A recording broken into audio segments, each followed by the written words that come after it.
elle est là, enfin, alors que personne ne l'attendait, le tout premier trailer de Obi-Wan Kenobi est enfin sorti. Et franchement, bonsoir à tous, ici c'est la TAT, j'espère que vous avez la force et re-bienvenue pour une toute nouvelle vidéo de style Breaking News, même si le trailer est sorti avant-hier, c'est vrai, et je suis heureux de pouvoir vous en parler aujourd'hui. Malheureusement, nous n'avons pas pu nous organiser pour être deux dans cette vidéo à cause des études, mais ne vous en faites pas, on sera très présent durant toute cette période. Nous ferons le maître des Jedi. Enfin, nous aurons notre revanche. Quelle bonne idée de venir vous joindre à nous. La fête est terminée. Tu étais l'élu, c'était toi. Allez, Chico, on fait la gauche.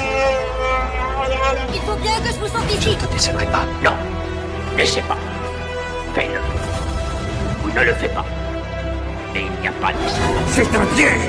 Dis à ta sœur que tu avais raison. Quelle bonne idée de venir vous joindre à nous.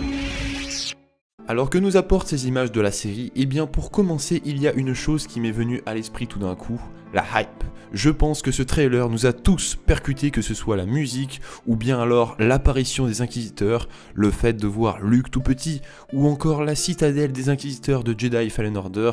Clairement, je pense que cette série est la série que nous attendions tous le plus. Et c'est là la grande différence avec The Mandalorian et The Book of Boba Fett. De plus, le budget m'a quand même pas l'air d'être le même. Effectivement, on serait plus sur du 25 millions de dollars par épisode, sachant que The Mandalorian avait coûté environ 15 millions par épisode. Et j'ai envie de dire, ça se ressent, les décors, le casting, les musiques, mais bon sang, mais qui parmi vous n'a pas eu de frisson en découvrant ces images? J'ai vraiment l'impression de vivre ça comme l'apogée de Disney, encore plus que Star Wars 9. Bon, revenons à nos moutons, mais déjà, niveau thème, je pense qu'on a tout ce qu'il faut. Le thème de la Force, Duel of the Fates, Battle of Heroes, Anakin, Fall of the Dark Side, enfin bref, tous les thèmes qui nous font revivre ces moments avec Anakin et Obi-Wan sont là. Parce que oui, pour rappel, Hayden Christensen est bien confirmé dans la série, et ça, c'est nice. Donc on aura certainement le droit à une rencontre entre Obi-Wan et Vador, et ça, imaginez un peu. Alors une chose qu'on n'a pas vu dans ce trailer, c'est Obi-Wan utilisant son sabre laser pour se battre, mais ça bien sûr qu'on l'aura, puisque de toute façon il a encore son sabre et celui d'Anakin, et puis sinon le trailer se terminerait pas par ça. Il en aura besoin de ce sabre, notamment pour se battre contre les Inquisiteurs, notamment le Grand Inquisiteur qui va évidemment le croiser un jour ou l'autre, c'est sûr. D'ailleurs, on pourrait se poser la question, qui viennent chercher les Inquisiteurs? Sont-ils à la recherche de jeunes Jedi pleins de potentiel comme Luke, ou veulent-ils juste éliminer Obi-Wan Kenobi? Est-ce que c'est Vador qui les envoie? Etc. Bref, on pourrait vraiment se poser plein de questions, mais dans tous les cas, je pense qu'on est d'accord pour dire que Disney a l'air de vachement s'être appliqué pour cette série. Ça se voit, ça se ressent. Pour tous les éléments que je viens de citer avant, on sent vraiment que Disney cherche à refaire vibrer le cœur des fans.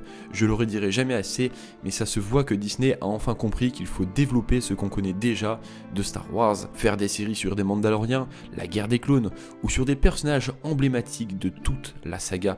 Faire le rapprochement entre les films et les séries, c'est ça le plus beau dans Star Wars. Pas réinventer Star Wars comme la dernière trilogie, même si elle apporte des éléments intéressants, je suis d'accord. Star Wars est un univers qui nous réunit tous, et cette série c'est le point culminant. Enfin, j'en fais peut-être un peu trop, mais en tout cas ces images ont vraiment l'air intéressantes. On est en 2022, les séries qui vont cartonner ou pas, on le voit venir à des kilomètres. Boba Fett, c'était sûr que ça allait pas plaire à tout le monde, mais là on est clairement sur le thème de la Force, on aura des combats de sabre, des personnages que tout le monde connaît, et on a encore beaucoup de mystères. Personnellement, j'ai vraiment hâte de découvrir tout ça. Alors oui, on est clairement sur du fanservice, il n'y a aucun doute, mais j'en ai rien à cirer. Oui, on veut voir Obi-Wan, oui, on veut voir Vador, on veut du combat de sabre avec les Inquisiteurs, et le plus beau dans tout ça, c'est qu'on ne sait même pas ce qui va réellement se passer. Pour l'instant, le but de Disney est juste de nous montrer l'ambiance qu'aura cette série, de faire grimper la hype, et c'est plutôt réussi, on va pas se mentir. On a les éléments, alors maintenant, à nous d'avoir nos attentes, et je pense même, avec tout ça, qu'ils vont quand même réussir à nous surprendre. Bref, on reviendra sur des éléments de la série, on théorisera sur tout ça, bien entendu, ne vous en faites pas. Mais pour ne pas rater tout ça, je vous invite vraiment à vous abonner en activant la petite cloche. En attendant, moi je vous dis à très vite pour une prochaine vidéo, c'était la TAT, et que la force soit avec vous. Ciao tout le monde.